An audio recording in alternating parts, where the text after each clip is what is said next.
Daniel, nice to see you. FA Cup this weekend. How much of a great opportunity is it for you, with one of the strongest benches that we've seen for a long time, I'd say, to be able to use those players this weekend and not have a weakened side? Yes, we are used to a busy schedule and quick turnarounds. Once you want to be successful in the Championship, you have to get used to it. This time around, it's perhaps even a bit more strange because we're coming out of a tight schedule anyway. It will be also tight schedule afterwards. And the turnaround this time around is the worst possible because obviously late kickoff last night, so most of the players were in bed, 3 o'clock in the morning, perhaps not really a proper night. And then we have more or less just 1 day of preparation tomorrow because today was just a recovery day for most of my players. So just 1 day to prepare for Millwall, and then the earliest possible kickoff, more or less, was a lunchtime kickoff on Saturday. So for that, we will definitely we always rotate during such a period, but you know my attitude that I think perhaps 1, 2, maximum 3 positions are healthy for a group. I think in this game, due to this quick turnaround and due to that we also have to keep going also in the games afterwards, we'll probably rotate on a few more than just 1 or 2 positions. So for that, it could also be that in terms of being fluent in our rhythm, it could be a bit tricky anyhow, because also like when you have many changes, the players have to get used to each other again. But nevertheless, also under these circumstances against a very competitive side, Millwall, I'm pretty sure they take it also serious. Also, they have played more or less their strongest starting lineup also in the first round or in the last round of the cup. Nevertheless, we want to be successful and want to use the chance to go through already into the 5th round of this cup. We know it's perhaps not realistic at the moment for us to win the FA Cup, but who knows? Stranger things have happened, and we take it step by step. And if we have a chance right now in front of a full-packed Elland Road to go into the next round, then we also want to use it without risking anything. And again, perhaps even a bit more rotation than we would normally do. And for that, I hope also we have the support and the help of all supporters, and perhaps they have to be a bit more patient after we spoiled them a little bit in the last games in terms of performances and goals. Could be that it's a bit more tricky than also on Saturday, but nevertheless we want the same outcome and to also want to be successful if somehow possible. Danny, you've talked about how, and sort of explained when you've made changes, that you think of the opposition and how, say, Ilya Gruev will work better maybe than Joe Rothwell in certain circumstances. When you've got a situation like this, is your concern more about thinking, hang on, I need to give minutes here, these players some time, I need to rest us, rather than worrying about the opposition so much? Yes, we have to concentrate a bit more on ourselves. That's true. So the first thing is we want to go through into the next round. Otherwise, we wouldn't show up. So we want to be there with a successful starting lineup. But on the other hand, it's also important not to do anything stupid. And when there is such a quick turnaround and you send the players out, although they are not fully recovered. This is also why our medical department is so important also in these moments, because they take the recovery status more or less each and every day and feed me also with some statistics anyhow, if the players are ready to go or if there is a higher risk for muscle injury, for example. So for that, we have to take this even a bit more into account than on a normal match day. Yeah, for example, the turnaround from Saturday till Tuesday is not too bad because we have 3 proper nights, also normal nights in terms of sleeping rhythm. Also the game on Tuesday is just in the evening. I'm not too bothered about this. But this time around we have to be a bit more or take a bit more attention on who is really fully recovered from the last game or not. And after that then to take the decision, okay, what do we do? But yeah, the preparation for this game is professional like always. We speak about what is necessary in tactical terms, what is necessary also in order to be successful. How can we bring our principles against this Millwall side on the pitch, and then we try to execute also in the best possible way. Again, we are highly motivated also to keep going, to keep our winning rhythm, but without risking anything or without doing anything stupid. unless you tell us differently, Daniel, I presume it's still too soon for somebody like Patrick Bamford to be involved at any stage. But but Sam Chambers, James DeBayo, people we've not seen lately, would they be in your thinking for this weekend in some capacity? Yes, who's available for training is always also in my thoughts for the game. So, at the moment, the only player who is not in team training is Patrick, and for that's the first step for him to return back to team training. I hope it will happen at some point, perhaps already then. More or less at some point next week. We will see. Depends on the final stages of his rehab. Definitely not in the mix for Saturday, but all the others are available, and for that, all have also a chance to be involved in the matchday squad. Dan, we're looking back through your career. You looked at Norwich in the 2 seasons you get promoted. I think it was 1 defeat in 21 league games from New Year's Day, 1 defeat in 19 in 2021 last year with Leeds. 16 games without defeat last year in a row, and in between 1 defeat in 19 with Norwich in 21. That can't be coincidence. What is it that you do that manages to get that performance for such an elongated period of time? Because you've done it with 3 different squads now, in 3 similar scenarios. Yeah. Don't want to get all the praise for this, so it's more like all the praise goes to the player. So my attitude is in general, on the mid and the long term, you always get what you're willing to invest. And for that, one of my principles is I work in professional football, and that means that the player should work professional and should have an outstanding fitness level. So for me, it's important that we don't do anything stupid, just running 1 lap around the leg after the other, like in my playing career. Anyhow, it was a bit like this. So we want to train smart and also on modern, and also take care for the recovery of the players, and that we don't take any risks in terms of injuries. But nevertheless, we also want to improve and train hard and want to be there with a top fitness level. And if you have this, I think then on the mid and the long term, it pays off, and you can show also this consistency then on the long term, also especially in the second half of the season. Then, hopefully to work methodically is also good, because we try not just to pray for results, we try to work and improve the squad, the team, each and every week, and the longer we have with the team to work, normally and hopefully then the team should also improve in what they're doing. If I'm honest, it was quite often that my second season in charge was always even better than the first season, because you had more time to build a squad. It was even lower tires in Germany the case. I overtook a team who was fighting against relegation. We avoided relegation. And then I finished as a runner-up in the second season. And the same, more or less, when I overtook the under-21 in Borussia Dortmund, for example, was also in Norwich, more or less the second season, the better one, because you have something to build on and something to improve with the players. It was a bit trickier during this summer break, because we had on many key positions also changes during this season. So for that, it was a bit more difficult to build on a basement in this season, because players like Georgie, like Cree, like Archie, like Glenn left, and we had to replace them also in key positions with new players.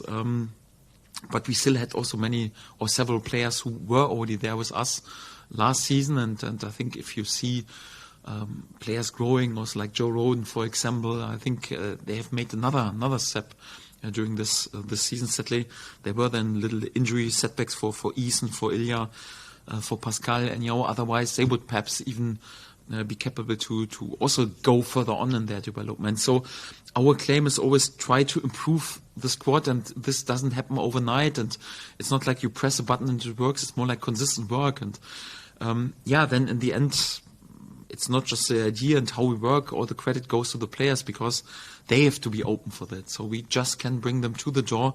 But if they are at home and they don't live and work professional, we can be there with the toughest training sessions and be as professional as possible. It will still not pay off in terms of, okay, they are there with an outstanding fitness level. But this is also what we try to do. And obviously also the way we play is also like that we try to exhaust opponents, control the game, dominate the game.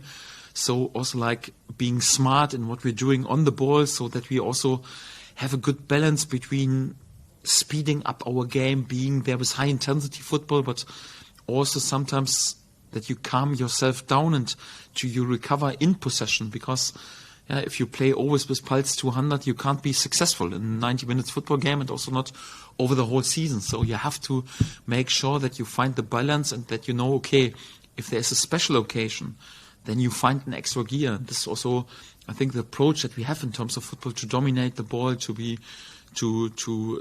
dominate possession, to exhaust the opponent. Quite often it also pays off during a game, when we have exhausted the opponent, perhaps after 50, 60, 70 minutes, but also over the course of a whole season. And this is more or less the approach how we want to be successful. But on the one hand, it's more like the theoretical approach, and the idea, or the credit goes to the players and my staff, because they are working extraordinarily well, and this reason, and hopefully we can also be successful also in the final stages of the season. And on Millwall, Alex Neil's someone that you've come across a lot in your career. I think it's 7 times you've faced each other. It's pretty even. I think 2 wins apiece, but you did have a big FA Cup win against him when he was at Preston. What's his? You talk about a signature of a manager. What is it with him? Because it seems to be that you've had some interesting duels over the years. Yes, I'm full of respect for Alex and what he's done during his career. It's always difficult to play against the sides. First of all, he's very experienced in this league. He knows this league inside out, and you always see his handwriting in his teams. His teams are always competitive with intensity, always play on the front foot, and are brave, and don't waste much time in order to prepare the attacks. They just attack anyhow. They are always physical, and good mentality and spirit within the group. Always fighting spirit, good togetherness. It's always difficult to play against them in terms of, you have to be switched on, because they are ready also for counter pressing, for winning second balls.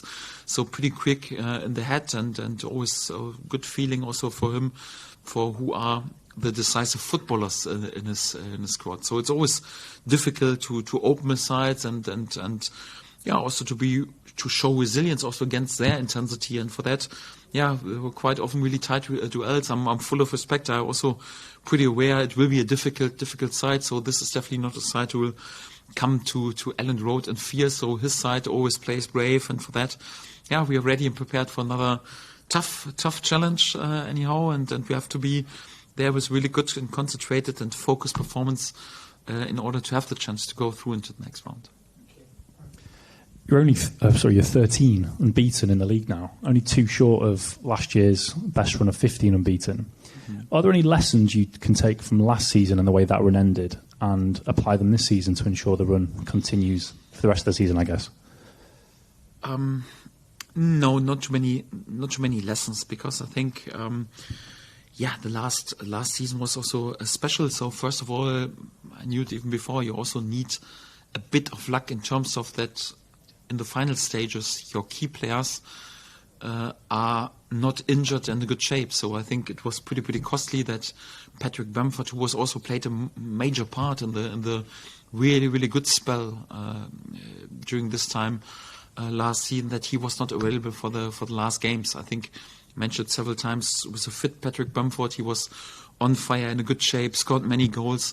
I think the end of the season would have been different, and same with Pascal Stoic. So, of course, you can replace a player like him for a few games or for a few weeks anyhow, but then to replace him more or less over half of the season, over 4 games, is really difficult. And to have them both not available was pretty costly. So, of course, it's something what you sometimes can't influence. Of course, we hope for a bit better luck in this terms, a better fate, that the key players are really fit and available, and also the key players who were before on fire, perhaps they didn't have their prime period in the final games of the season, but it was also a bit due to the individual situation of the players. Don't want to speak about this or criticize this again, because this time is over. It feels also a bit like a different squad right now, and also different individuals also on key positions. For some, just to compare it, for example, I had promotion in my first season with Norwich, with a team where it was more or less for them the chance of their life to go up, because the players who were promoted to the Premier League They've never played before on this level, and to be honest, also most of them never afterwards. Anyhow, it was more like a life-changing chance for all of them. I would compare it a bit like with Ipswich, for example, last season. So it was more or less the players knew, okay, there are not many other Premier League sides circling around and would want to buy us. It's like we have to grab the chance in this terms with Ipswich, and this spirit, this togetherness, this once in a lifetime chance.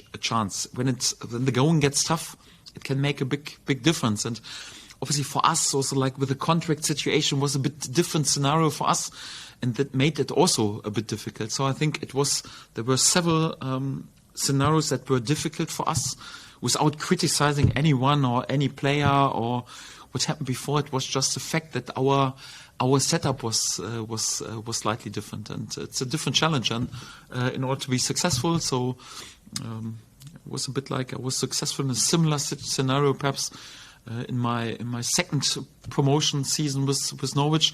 Right now, it feels like we have a group who is desperate to be successful together, who's really giving their life for each other, and also like you see that more or less in the celebrations. It's also like afterwards in the dressing rooms, also players who are not in the starting lineup or not on the pitch at all, or just a few moments on the pitch, they are celebrating with each other. So the spirit is really good, and this gives me also lots of confidence that we will be also like on it also to the last second of the season in order to finish in the best possible position, and then we will see what the outcome is. But yeah, like always, you also need a bit of luck, and also many things have to come together. I've not heard your name sung too often since you arrived, but last night that changed. I could hear the fans singing your name as you celebrated with them at the end of the match. How much does that mean to you? What do you make of that change?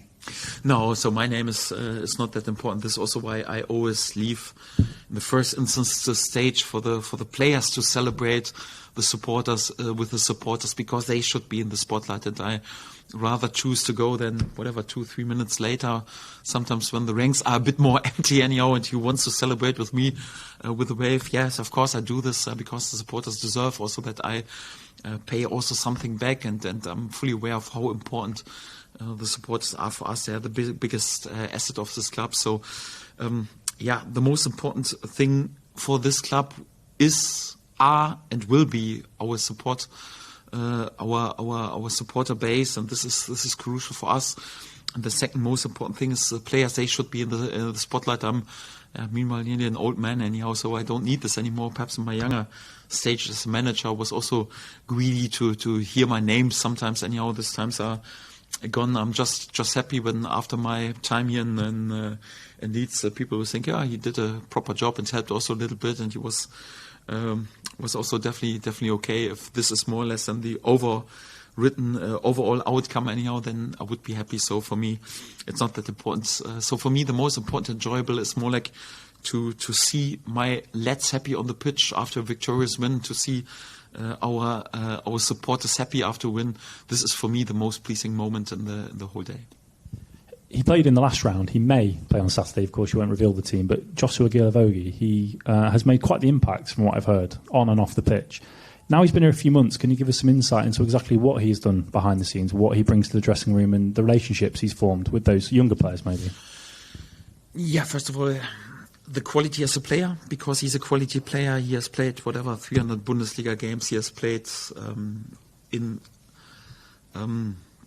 a French side in their prime when they were winning each and every tournament. He has, I think, 7 caps for France. So says a lot about his quality. Of course, he's right now a bit older and perhaps not in his absolute prime of his career, but leaders are for me natural born leaders, and leaders lead by example, and this is what Josh does each and every day, not just with words but also like how he acts as a role model. I think he's unbelievable professional. He prepares for each and every training session as if it would be a Champions League final, and also after the training he is more or less one of the last ones who leaves the training ground, because he looks after himself. He does everything what his body requires, and obviously once you're a little bit older, you have to pay even a bit more attention on this. And this is also a perfect example for all my players, especially also for the young players. And he's always like encouraging for players when he got the feeling they need an arm around their shoulder, but also demanding and shelling them when he thinks, okay, they can give a bit more in training, because he's a guy, he has played many important games in his life and has played with top world-class players on the side. And then to prepare for each and every simple training session, even a match day +1 session with a smaller group here, playing for a championship side. So he was used to playing the Champions League, but to prepare in this way and also to deliver in this way what he does, with a good mix out of being totally focused and professional, but also, although he didn't play that much, also with a smile on his face and always encouraging everyone and also giving his experience. This is pretty inspiring, and he doesn't overdo it in terms of talking and messages anyhow, but even when he feels it's the right time, he's also allowed to be there with a little speech or give some insights. I think the players are very respectful because he know what he has done during his career, and this is a little bit also what we need, especially with a young group anyhow, with young players who are of course tempted more or less in their teenager ages, or when they are 20, 21, are a bit carried away sometimes with overriding emotions or with lots of praise or spotlight in the social medias, and to have a look at this guy, how he behaves himself with dignity, but still delivers also each every day and delivers with unbelievable consistency and also being self-critical. And yeah, it's a joy to work with him, and was one of my and our best decisions to bring him in. I think it's no coincidence that we have such a good one right now in also so far also with him, and such a great team atmosphere and such a great spirit. So if I would rate one of my best signings, of course, and the spotlight are always like the players, a little bargain, and right now they're delivering, yeah, of course. But if I have to rate, Josh is one of my best signings so far during my Leeds tenure so far, and I'm pretty happy that we went for him. And he will play also an important part also in the run-in.